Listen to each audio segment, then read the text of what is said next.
ఈ లోకంలో ఎవరినైనా తండ్రి నమ్మి మోసపోయి ఉండొచ్చేమో, కానీ నిన్ను మాత్రం నమ్మి మోసపోయిన వారు ఎవరూ లేరు. ఆయన పైన ఆధారపడే వారికి, ఆయన ఎందుకు భయభక్తులు కలిగిన వారికి ఏ మేలు కొదువై ఉండదంట. ఈరోజు మనుషుని నమ్మి ఎంతో గాయాలు. స్నేహితులు ఈరోజు ఫ్రెండ్షిప్ డే అని సెలబ్రేట్ చేస్తుంటారు.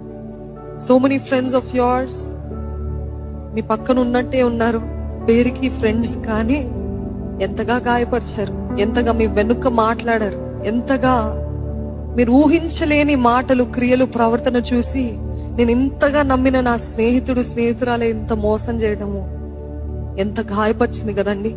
కానీ దేవుడు అటువంటి వాడు కాదు. ఆయన ఎప్పటికైనా నమ్మదగిన వాడు. నమ్ముతున్న వారు ఉన్నట్లయితే హల్లెలూయా చెప్తారా?